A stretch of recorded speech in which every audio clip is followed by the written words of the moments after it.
হত্যা মামলার রিপোর্ট এর আগেই প্রস্তুত করা হয়েছিল, আমাদের কাছে জমাও দিয়ে দেওয়া হয়েছিল, কিন্তু আমরা এই রিপোর্টটি আবারও আমরা ইনভেস্টিগেটিং অফিসারের কাছে পাঠিয়েছিলাম। আমাদের কিছু কিছু কোয়েরি ছিল, সেগুলো দেখে আমাদেরকে রিপোর্টটি আবার ফ্রেশ দাখিল করার জন্য আমরা বলেছিলাম।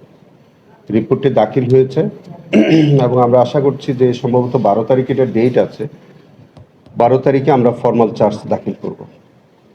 এখানে আলোচিত অভিযুক্ত কারা কারা আছে? সবার নাম তো বলতে পারবো না, তবে ফজলুল করিম সহ, হাসান মাহমুদ, ফজলুল করিম সহ তারা আছে। ডক্টর হাসান মাহমুদ, মহিবুল হাসান, নওফেল, মিন নাসির সবাই আছে। এর আগে এদের নামে অ্যারেস্ট করা হয়েছে। মিন নাসির কেমন থাকে? মিন নাসির না, আজমান আছে। আজমন আছে, হ্যাঁ, ইনাদের বিরুদ্ধে আছে।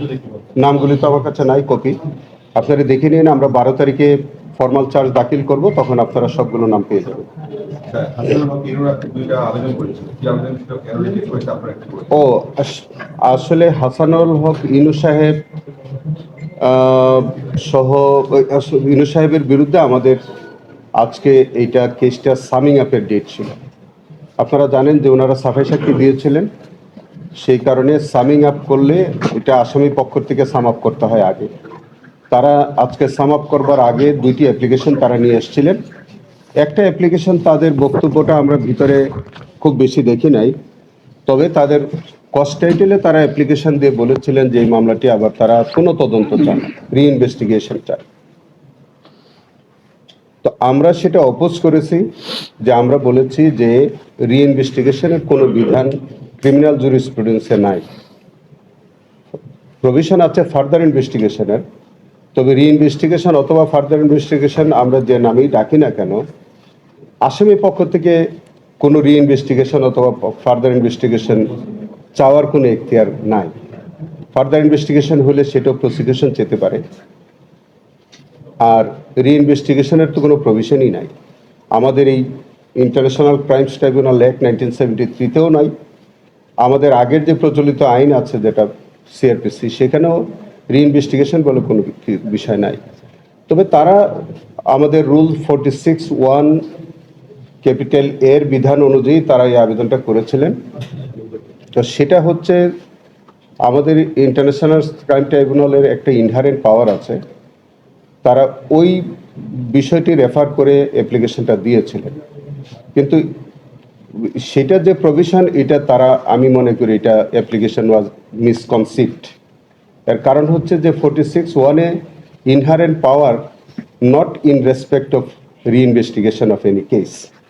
তো যাই হোক, আমরা এটা বলেছি আর ট্রাইব্যুনাল আমাদের সাথে একমত পোষণ করেছেন এবং তাদের এই অ্যাপ্লিকেশন মেনটেনেবল নয় বলে, এবং এটা একটা designful application to prolong the case, এই কথাগুলো বলে এটা রিজেক্ট করেছেন। তারা আরও একটা অ্যাপ্লিকেশন দিয়েছিলেন যে 2 জন সাক্ষীকে তারা রিকল করতে চান।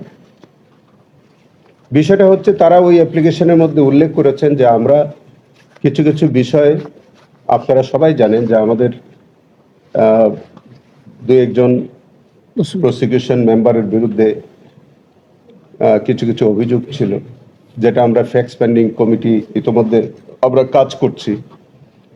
তো সেইটাকে তারা ইস্যু করে, যদিও হাসানুল হক ইনু সাহেবের কেসের সাথে ওইগুলোর কোনো সম্পর্কই নাই, তারা একটা ভিন্ন ইস্যুকে নিয়ে এসে তারা আবার 2 জন সাক্ষীকে রিকল করে তারা জেরা করার একটা আবেদন করেছিলেন। সেটাও আমরা অপোজ করেছি। সেটা হচ্ছে কি, যে রিকলটা হয় কখন? ধরেন একজন সাক্ষী আমরা এক্সামিন করলাম, তারা ক্রস এক্সামিন করলেন, সেই ক্রস এক্সামিনেশনে যদি তাদের কোনো ভাইটাল কোনো পার্ট ইন রেসপেক্ট অফ ওই সাক্ষী, কোনো তারা যে সাক্ষীটা আমরা এক্সামিন করেছি অলরেডি, সেখানে যদি এই মামলার রিলেটেড কোনো অংশ যদি ভাইটাল পার্ট তারা বাদ করে যায়, তাহলে সেটা পয়েন্ট আউট করে অ্যাপ্লিকেশন দিতে হবে। কিন্তু তারা এরকম কোনো পয়েন্ট আউট করে অ্যাপ্লিকেশন দেননি, তারা একটা ভ্যাগ স্টেটমেন্ট নিয়ে আসলেন। তা আমাদের এই 2টা অ্যাপ্লিকেশনে আমাদের প্রসিকিউশনের যে বক্তব্যটা আমরা ট্রাইব্যুনালে উপস্থাপন করেছি, আমরা বলেছি যে এই 2টা অ্যাপ্লিকেশনেই has been brought with a purpose. তারা শুধু নিউজ আইটেম করবার জন্যে এবং এটা মিডিয়াতে আলোচনায় রাখার জন্যে তারা এই অ্যাপ্লিকেশন দুইটা নিয়ে এসছে। যাই হোক, ট্রাইব্যুনাল এই দুইটারই কোনো সাবস্টেন্স না পেয়ে দুইটা অ্যাপ্লিকেশনই আউটরাইট রিজেক্ট করেছেন এবং এই অ্যাপ্লিকেশন দুইটা রিজেক্ট হওয়ার পরে তাদের সামিং অফ যে আর্গুমেন্টটা তারা শুরু করেছেন, আগামী সোমবার পর্যন্ত এটা অ্যাডজন্ট হয়েছে। এই আমিনুল ভাই, যখন মানবতা বিরোধী অপরাধের বিচার চলছিল তখন সাবেক প্রধানমন্ত্রী শেখ হাসিনা উপস্থিত ছিলেন, স্টেট ডিফেন্স নিয়োগ হয়েছিল এবং এই মামলায় তিনি মৃত্যুদণ্ডপ্রাপ্ত হয়েছেন। এটা চিঠি নিয়ে নানা গুঞ্জন চলছে, আপনারা আসলে পেয়েছেন কিনা? কি চিঠি? তার পক্ষ হয়ে যে আইনি চিঠি আসছে যে কি চিঠি? চিঠিটা একটু কন্টেন্টসটা বলেন আমাদেরকে। সেখানে বলা হয়েছে যে তাকে যে মৃত্যুদণ্ড দেওয়া হয়েছে সেটি মানবাধিকার লঙ্ঘন হয়েছে আইনি আন্তর্জাতিকভাবে, এবং সেই রায়টি তারা বাতিল করেছে। এই বিষয়টি নিয়ে এই অবস্থায় এই কোনো আইনজীবী ছিল না, সে আইনে কোনোভাবে এই বিচারপক্ষে অংশগ্রহণ করতে পারেনি, এরকম অনেক কিছু উত্তর। আসলে আপনারা যে চিঠির কথা বলছেন, এরকম কোনো চিঠি অফিসিয়ালি আমরা পাইনি। আমাদের কাছে অফিসিয়ালি এরকম কোনো চিঠি কেউ পাঠায়নি। আপনাদের মাধ্যমে আমি এই চিঠির কথা জানতে পারছি। বিষয়টা হচ্ছে কি, যে Sheikh Hasina has been convicted এবং তিনি অ্যাবসেন্সিয়া ট্রায়াল হয়েছে, তিনি এখন পর্যন্ত পলাতক আছেন আইন অনুযায়ী। তো তিনি বা তার পক্ষে কেউ যদি কোনো কথা বলতে হয়, প্রথম শর্ত হচ্ছে তাকে সারেন্ডার করতে হবে, অথবা তিনি গ্রেফতার হতে হবে, অথবা তাকে সারেন্ডার করতে হবে।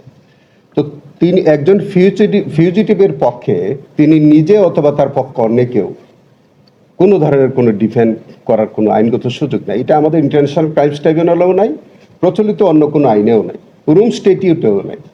তো অতএব আর যে চিঠিটা ওনারা কারা দিয়েছেন আমি জানি না, এই সংস্থার কি পরিচয় সেটাও আমি জানি না।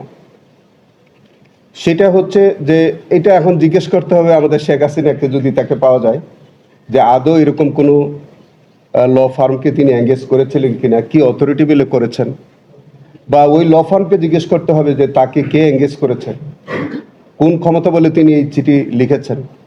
তা আমার কাছে ওভারঅল যেটা মনে হয়েছে যে ওই যে হাসানুল হক ইনু সাহেবের যেমন একটা নিউজ আইটেম করবার জন্য যেমন অ্যাপ্লিকেশন দিয়েছে, ঠিক আজকে যে চিঠির কথা আপনি বলছেন, এইগুলো আসলে নিউজ আইটেম করার জন্য এগুলি করা বলে আমার কাছে মনে হচ্ছে। তবে এইগুলো করে এই ট্রাইব্যুনালের কোনো কার্যক্রম বিতর্কিতও করা যাবে না, কোনো কার্যক্রম বন্ধও করা যাবে না। আমাদের কাছে আনুষ্ঠানিক, অনানুষ্ঠানিক বা অফিসিয়ালি, আনঅফিসিয়ালি কোনোভাবেই আমাদের কাছে আছে। যদি কেউ পাঠায়ও সেই সুযোগটা আছে কিনা? কিচ্ছু সুযোগ নাই। আমি তো এক কথাই বললাম যে একজন ফিউজিটিভের পক্ষে অন্য কেউ কথা বলতে পারেন না, তিনি নিজেও পারবেন না।